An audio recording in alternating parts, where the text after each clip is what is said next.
we just have to somehow be fearless and not fear being fearless. And just be okay with that. And if you flop, it's like, oh, okay, well, we'll do something else then.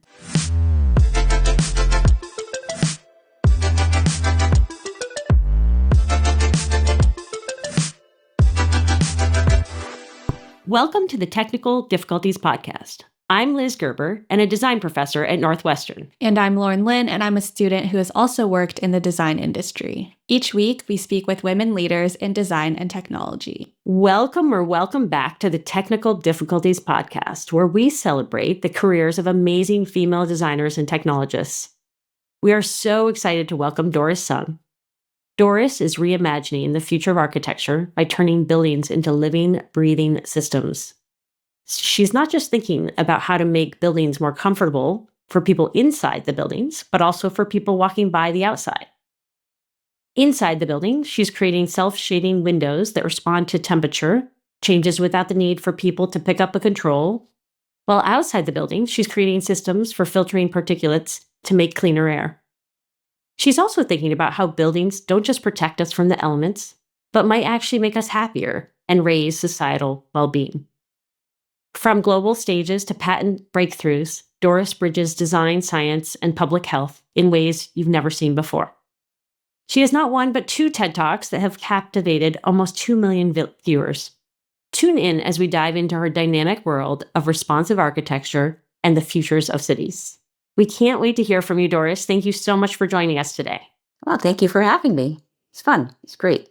Awesome. So, quick warm-up question for you is, what is your favorite way to start your morning? So I start my morning by actually reading.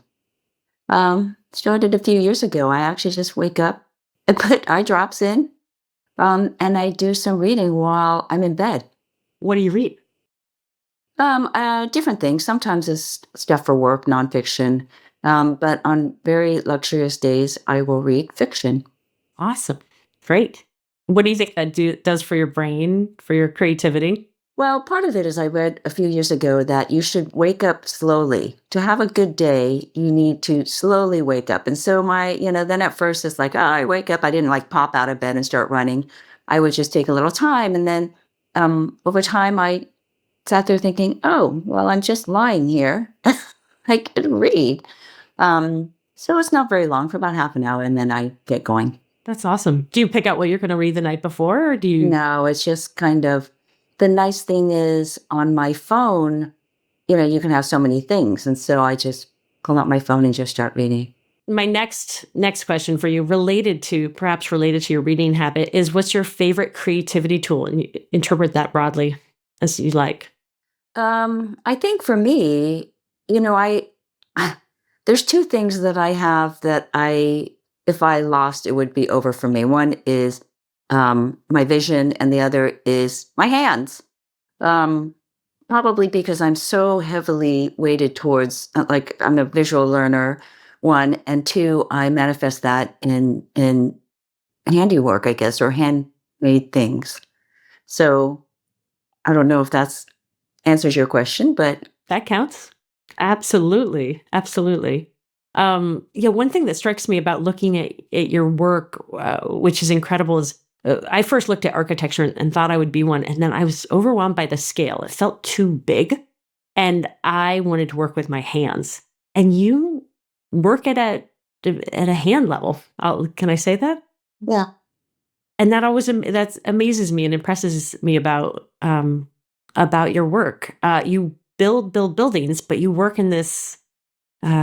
It's a very approachable scale to me. Yeah, I think it started actually quite early, and I didn't know it at the time. So I did a lot of little projects growing up, and it went. I always took art courses through college as well as graduate school, not because I thought it would amount to anything, but just I thought it was fun and I enjoyed it. But when I did my thesis in undergrad, I actually, instead of writing about architects, I wrote about the furniture designs that they did. Oh, interesting. I found them more intimate in scale and size, and I can actually evaluate it in a way that, to me, was a little more holistic than architecture. And then I practiced for many, many years as an architect, right? And, I didn't, in some ways, I liked the detailing component of architecture um, more than anything else, I guess. And then so when I went into research, I just decided it's going to be all about the detail. Yeah, all about the details. So stepping back, was there a moment when you said, "Oh, okay, I'm going to be an architect or a designer. I'm going to be in tech," or was it only in retrospect that you had that? Oh, yeah, no. In college, I was actually a biology major till my junior year, and I was pre-med, and I actually completed college Whoa, pre-med. pre-med. Yeah, Okay. I was pre-med, and so I was going to go to medical school after I graduated. But when I graduated, I sat there going, well, I should work and do something. And so I got a job in an architecture firm mainly because I took a drafting class in high school. That's all right. I knew how to draft, and back then we had to hand draft Yes. everything. And they offered me a scholarship to go to graduate school. And I thought, oh, well, maybe I'm good at this, you know what I mean? And I kind of decided to go just because it seemed, you know what I mean, kind of fun. And when I went to graduate school, I had no preconceptions of what architecture should be, probably because I didn't grow up thinking I'm going to be an architect, and I didn't even know any architects, or, it was just kind of this myth of what they did.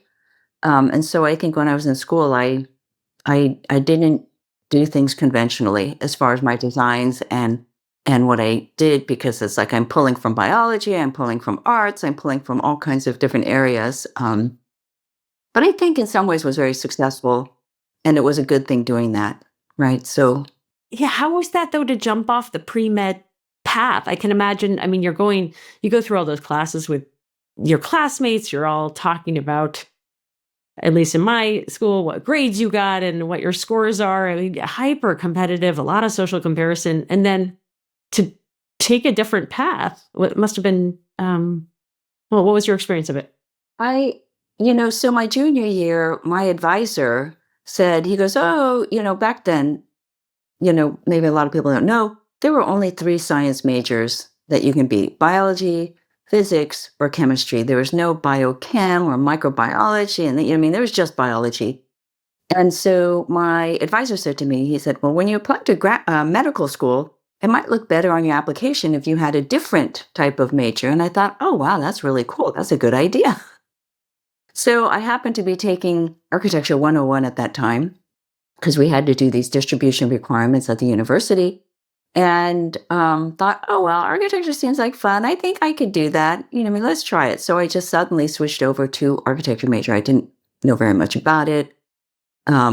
Interesting, but it was really more of a strategic, like Oh, yeah. it was to get into med school. That's why Oh, you yeah. did it. It had nothing to do because I was actually interested in architecture at the time. But because I love the sciences. I mean, I love the sciences. I did well. I think back and think maybe things would have been different if I stayed biology major or if I went to medical school. But I tease my husband all the time because I sit there and say, well, you know what? I probably should apply to go to medical school now. I think you should. You could still do it. My mother got her PhD when she was 50. She's changed her career multiple times. It's never too late. Yeah. So maybe I will. I don't You know. can do it. That's awesome. But so much, maybe you can speak a little bit about your work, because when I see you, yes, you speak as an architect in your TED Talks, but you're so much of a biologist. I mean, you're essentially creating cells for, sorry, this is my lay description of what you do. You're creating cells for buildings. They're living things. They're skins. You're thinking about buildings as their skins. How do you design skins that work effectively? Well, you're looking, again, my lay description, you're looking at our bodies and saying, how do our bodies diffuse heat, and taking inspiration? Yeah, a lot. Correct me if I'm wrong. No, that's exactly it. I like the cell metaphor. I'm going to use that too in the future. But the thing that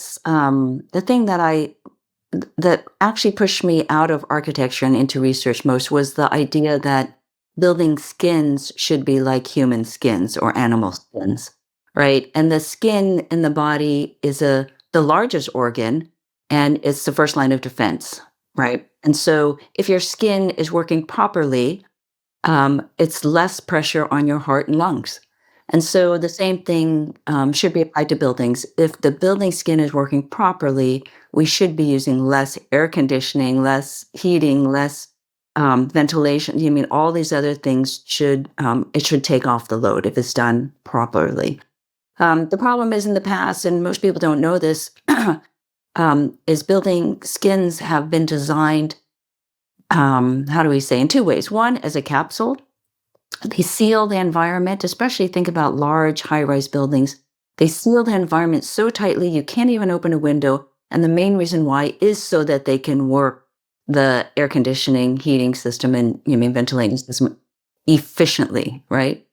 So that's the problem because that has been the strategy for building skins. And then two, what has made it even more difficult to perform is the use of glass, right? Which is a low performing material for that. And so it lets in a lot of cold air. It lets in a lot of not air, sorry. So lets in a lot of cold temperature through the material as well as hot temperatures because we just want the view. And so that has been a struggle for many, many years and still is on how to make buildings efficient. Yeah. So I listening to some of your talks, I was struck by kind of the tension we have. We used to spend a lot more time outdoors. And so we're used to natural light and being engaged with the elements. And yes, now we work in buildings and we still want to be in, we want the natural light. We don't want to be in those, windowless, or we want the natural light. So it's like we want it all. So how do we, we want it all, but we want it in a very artificial environment, right? So think about it. We spend 90% of our lives indoors. We have turned into indoor animals. Weird, right? Right? And in some countries, it's even more than 90%, and others it's less. Yeah. And we have no idea how to live outside or with the environment. And so, but we keep living indoors more and more because we make it artificial. And so we make it, palatable or livable, right? By bringing in glass, right? And sunlight through the glass and view. And we fool ourselves into believing that we're so connected to nature when truly we aren't. It just happens to be an invisible line, right, and boundary for how we live. As you know, too, there's some areas in this world that we actually shouldn't even occupy or live in, but because of technology, we're able to do that. Right. And we seem to take great thrill and pride in living in more and more extreme places. And it really is an amazing technology feat to do that. Right. Technology feat, right? Right now, I am preparing for some classwork in the fall. And one of the books I pulled out and I'm determined to use is this book called Spacesuit, right? I don't know if you ever saw it, but I think it might be a Cooper Hewitt. I don't know. It was an exhibit I saw somewhere many years ago on the design of the first spacesuit, the Apollo spacesuit. And basically trying to make the connection of that to architecture, right? It's like our environment is so hostile outside that we have on the, to make this layer that's kind of crazy for us to live comfortably too. And that's what everyone wants is a comfort level. Is comfort level. Yeah. And we could go into a metaphor of how we're using that, not just in our physical environment, but our emotional environment and our political environment, right? We're seeking more and more comfort, but at what cost is Yeah, so I think metaphorically too, the rest of our life too, we're building these capsules around us, these buffer zones that don't allow us to just live actually freely. Yeah. Yeah. Right. Interesting.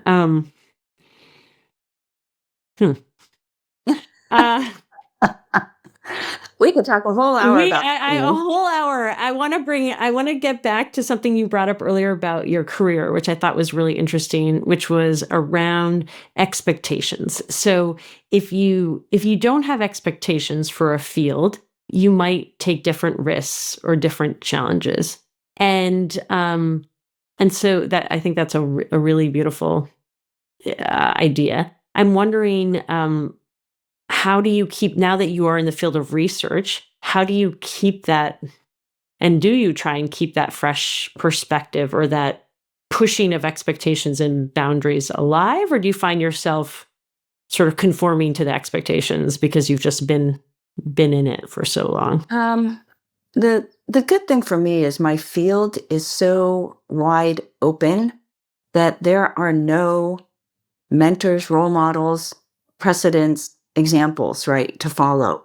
And so everything that we do is groundbreaking, pioneer, I mean, ish. What you know what I mean? It's all brand new.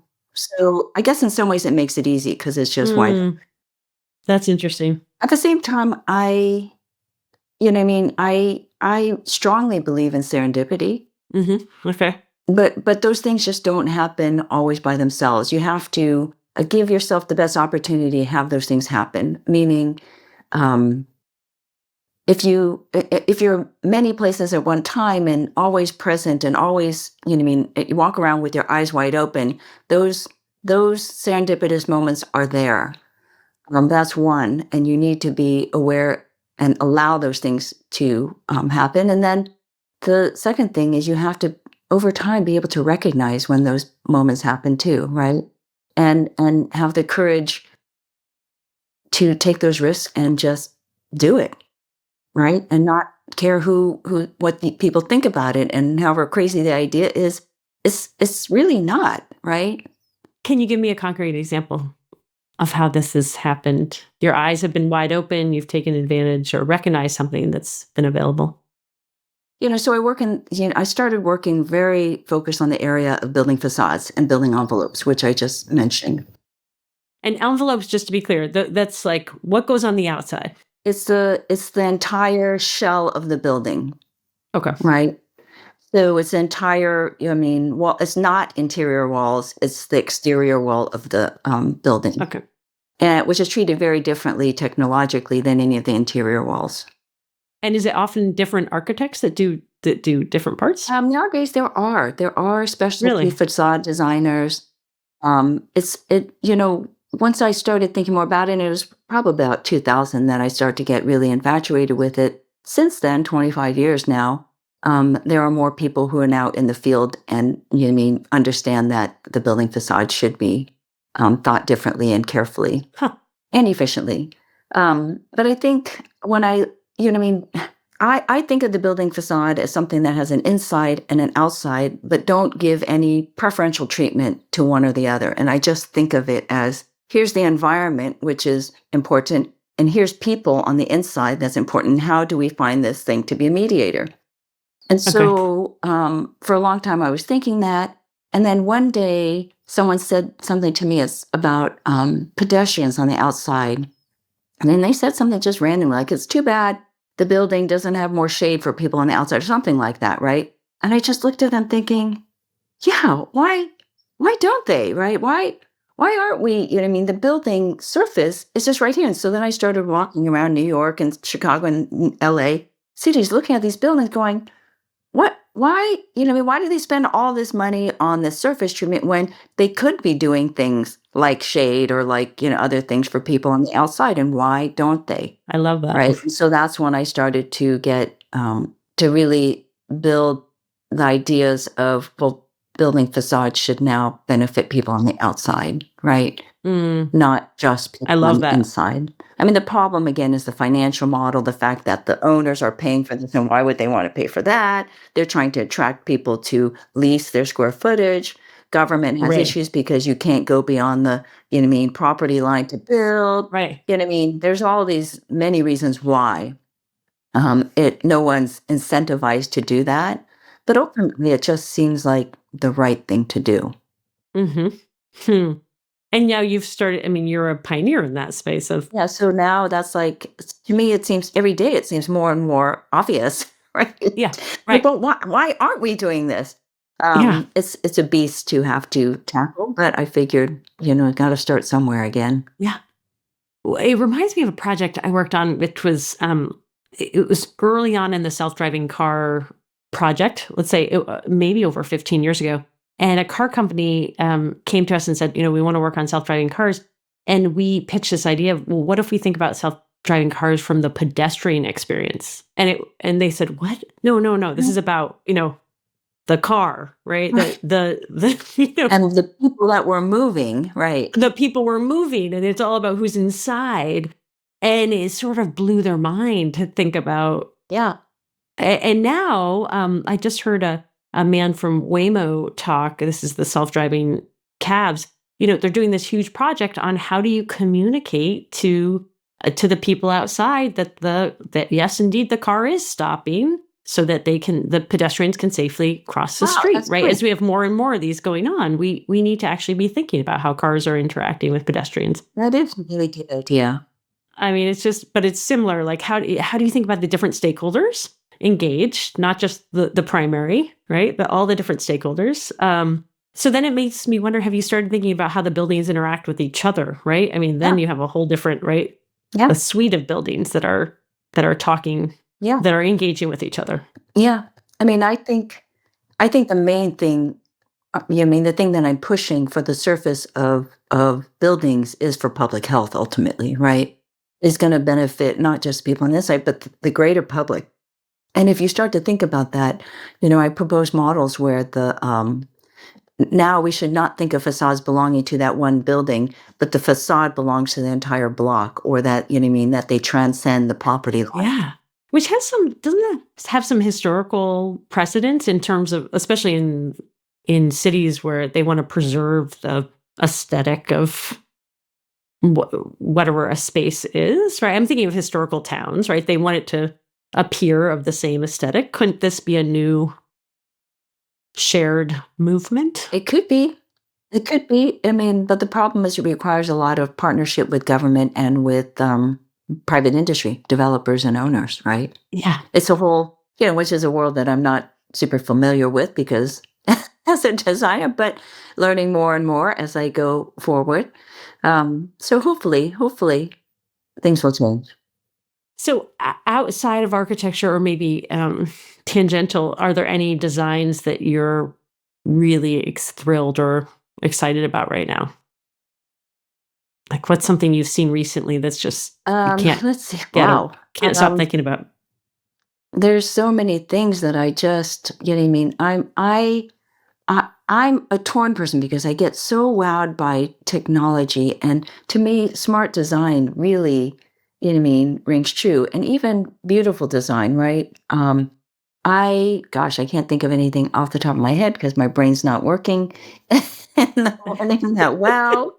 Um, That's hard. I asked you a hard question. yeah, but even like I said, the spacesuit too. Like when I look at Yeah, the how spacesuit. it's and when you look at the history of it, it's crazy, right? I find it What's crazy to you about it? well, the fact that they have like these grandmas in Ohio or something sewing like the inner layers together because they didn't have the technology to do it. Right. So they were sitting there by hand, like, making these parts. And you're thinking, what? And these guys went to the moon with that. But I find that from someone like me empowering because it's like I do things by hand. And yes, it would be nice to manufacture. It'd be nice to make it perfect. But things aren't, things aren't like that. So much that right now, another project that I'm working on, which is for facades and mental health, is trying to design quirkiness, personality into things. And so it antagonizes the whole military uniform, action of things, right? It has to work perfectly all together at once. But I'm actually starting to look at it doesn't. That if anything, we need to promote, the fact that these things can actually be different and slower and differentiated and have character to it because it either is lopsided or drags a foot along or does all these things that actually endear people to buildings and things. I think they're doing a lot of that in robotics and trying to figure out personality for robotics. But I feel like that kind of attitude should translate, which is another place that I guess I got that inspiration, should influence the way we think about a lot of things in life, right? That just like us, we're just human and we seem to be forgiving human qualities. Maybe those are the things that would bring us a little closer to technology. Yeah. Yeah, you just used the word perfect and you associated manufacturing with perfection. And then I heard you say, actually, maybe it just makes me wonder how you're defining perfect. What is perfect? It's funny that you say that because I just wrote an essay on this concept of exactitude, right? Okay. And because when you're using computation a lot and you're trying to build the things, you want to try to get as close to exact as possible, right? And in engineering, it's all about efficiency, right? The fastest, the Right. lightest, the strongest, right? Those types of attitudes. And so you're trying to get to those levels where it's just, hits it on the head. The problem in architecture and engineering is that they have to oversize things just for safety reasons. So they spend a lot of times to calculate things exactly, and then they add more to it, right? Just to make sure it's enough. Like, what's an example? So like when you size a beam for structure, Okay. right? And we're all thankful for that, you know what I mean? But it's just kind of a weird thing that is really not exacting at all, and that is far from that. And so in this essay, which is going to come out in my book, I write about how it's important to not focus too much on that precision and that exactitude, because what happens when you do that is you lose the poetic qualities of life, right? And that just like humans, like I said before, are not like robots and perfect, elements, which is probably why a lot of people don't feel connected to robots, is the need for that personality, the character, the flaws that we all have, so that we can feel empathy and connected to things. So I want to do that for buildings too, so that when people see buildings and how they operate, and if you know some of my technology, like I have this window system with these little pieces that flip over, and there's always one or two that's slow. And we've installed it a few places, and the occupants of the building, who sit near the windows, how now I found out name those two little pieces, right? Charlie and Jesse or whatever it is, and they come in to go look at their little friends in the window, and it's like I'm sitting there thinking, but they're inanimate objects, and other people complain that why aren't these flipping, right? Why, why isn't it all lined up? They should have flipped by now, right? But I find that the thing that most people find is like they feel connected to these pieces, this window.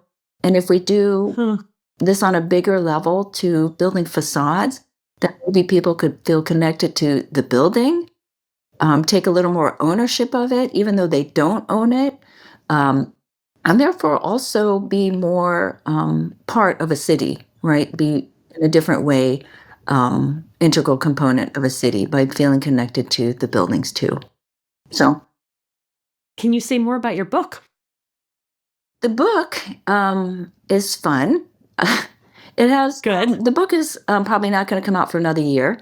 We're going through some early rounds of editing right now. It actually has 3 components to it. One is a pop-up.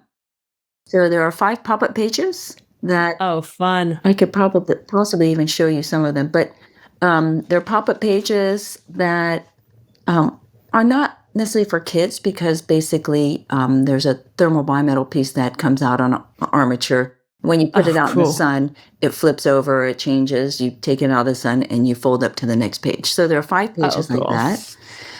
There are 3 essays. One is on exactitude, like I mentioned before.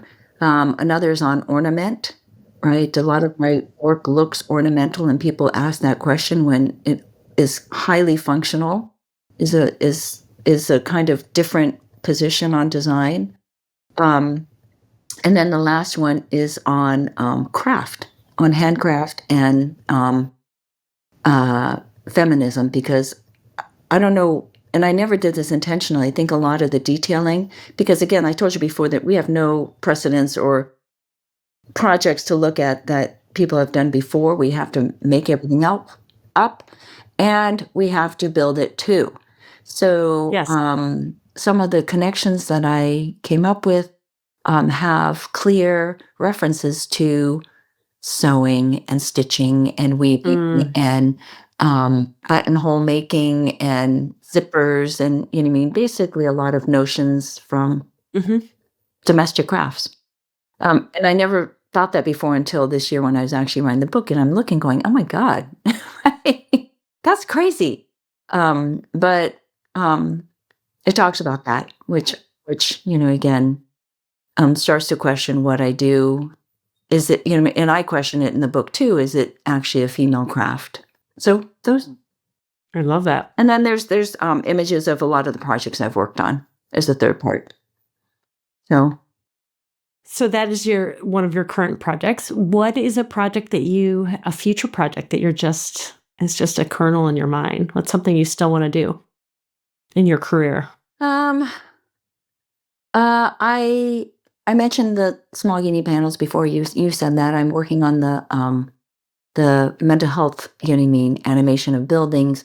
Another project that I just started on, which is kind of cool, and this goes back to the serendipity. I met this musician, but he does kind of not mainstream stuff. He researches how buildings can affect the way he plays music or be part of it. And he's done all this historical research where there's these churches in Italy, which I thought was kind of crazy, where they used to put in these ceramic kind of vases and built them into the wall, thinking that enhanced the music in the church. Technically, it never did. But again, there was a myth behind it, and so they kept building like that. So what we decided to do when I'm talking to him is we're going to try to build a chamber that actually is part of the kind of the counterpart to the musical instrument that changes the sound and quality of the space, relative to the environment outside. So depending on if it's cold or hot or whatever, will change the quality of sound in the space. And so cool. We just started that project, which I'm kind of excited about. I have no idea what it's going to look like or how it's going to happen, but I feel like it's doable. Awesome. Oh, I can't wait. I love that you're incorporating sound. That's exciting. Okay, 2 last questions for you. Anybody listening to you and anybody who's looked at your career might say, oh, Doris's career has been perfect. Everything's gone just swimmingly. And I invite you to share perhaps a learning moment or an epic failure where you tried something that maybe didn't work out quite as well as you thought. Is there something that comes to mind that you're willing to share? Oh, gosh. To illustrate that careers are not... Oh, my God. So what I try to tell a lot of people, too, is, when you sit there and you can look at my career, and it's like, wow, look at all these things that you've done. And, it's great. And it's been charmed and all. It really, if you go behind the scenes, it really isn't. And I can't. And I feel that this must be the case for a lot of people, too. I mean, for all the successes that we've had, there's probably 9% of failures. Yeah. Right. It goes all the way back to even the failure of some of the technologies. It's like you're sitting there, you're working on it, it's not working, and it's like you just kind of throw it on the ground for the day and walk away. To failures of, even recognition, right? To lose, recognition to something that I might think is a lesser technology or to a lesser person or to a or something like that. There's so many. And I guess the good thing in my life now is I don't get bent out of shape about any of those things, right? I think early on I did, and I thought, this is it. You want to throw in everything and give up. Yeah. But I think it's sort of like sports, and I also play tennis. Not a good tennis player. But I also lose a lot, right? Yeah. So why don't you think you give up? Why don't you give up? Like what's different about your attitude now? Because somehow I believe that things can work, and I just haven't figured it out yet. I know, like this sound thing, for example, this sound chamber. I have no idea how it's going to work out or how it's going to look or what's going to happen, but it's like I feel like I can do it somehow. And it's just a matter of being dedicated to getting it to that point. And I equate it to sort of like like a really difficult algebra problem, right? And you can't get the answer, and and you just am frustrated. But then you go back and you start, you back up again, and you use a different formula, and you try to take it from a different angle, and you do, and somehow miraculously, you get to the end, and you get this answer. And so I feel like in a different way, that's how I work too, is that, if I just keep going back and around to it and try a different way and it'll work out. Yeah. Another project we're working on right now is this kind of technology that uses this kind of infinity kind of loop knot. And I looked at it going, oh, this is actually kind of cool. We need to build it. It took us, Yeah. It seemed so simple because we were able to build it really fast in a small model by hand. And Yeah. to try to model that on the computer was so difficult. It probably took us 3 weeks to finally realize we can't do it. We can't model this on the computer, right? Okay. And so threw that all out the door, changed the scale, did something. I go, this is just too bad that we can't do anything. What can we do?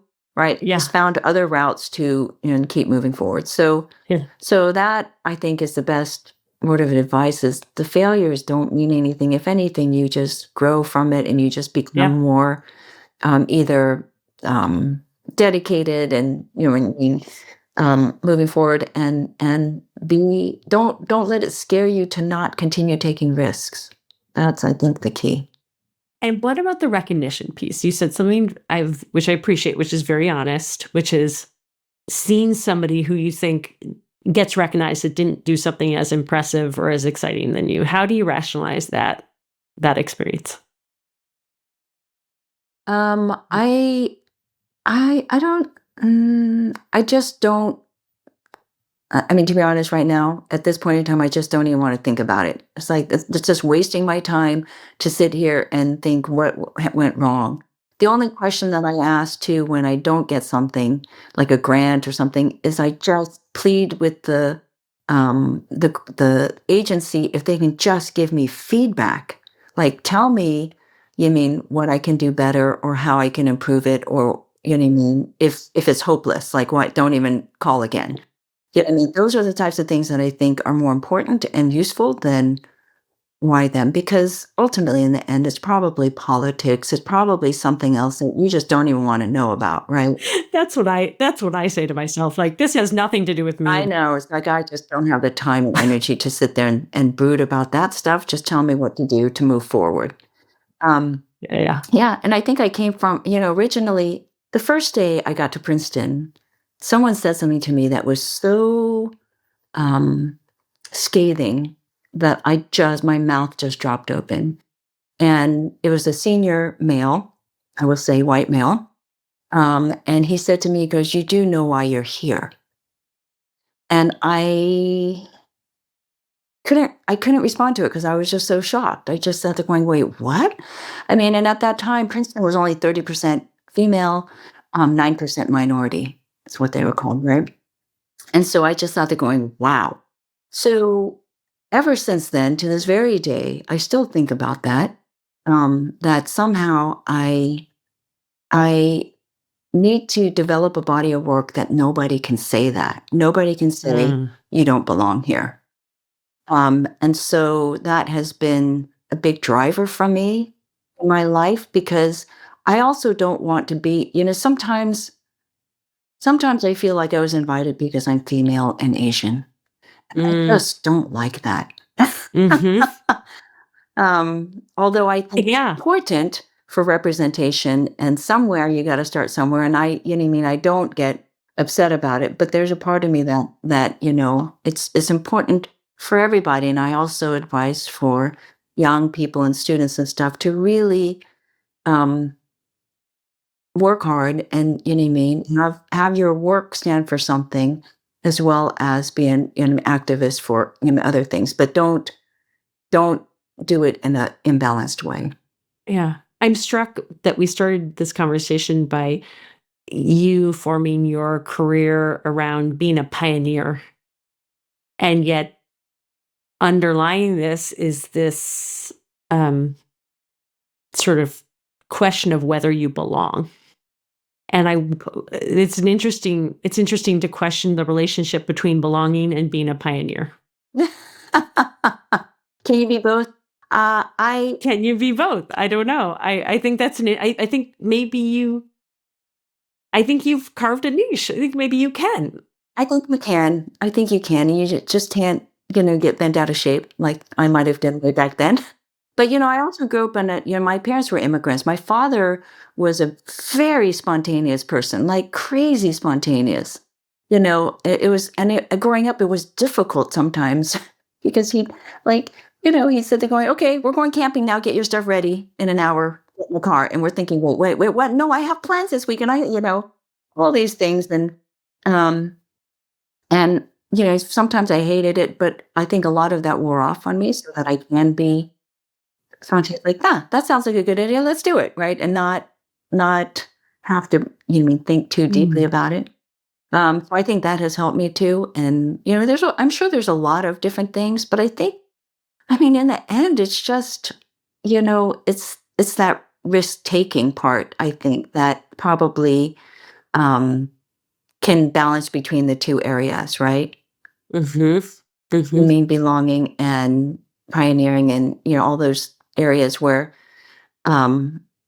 we just have to somehow be fearless and not fear being fearless. Beautiful. And just be okay with that. And if you flop, it's like, oh, okay, well, we'll do something else then. Oh, Doris, thank you so much for sharing your time and your stories with us. And thank you to our listeners for taking their time to listen. This podcast was produced by the Center for Human-Computer Interaction and Design in the McCormick School of Engineering at Northwestern University. That was Doris Sung, and you can find out more about her in our show notes.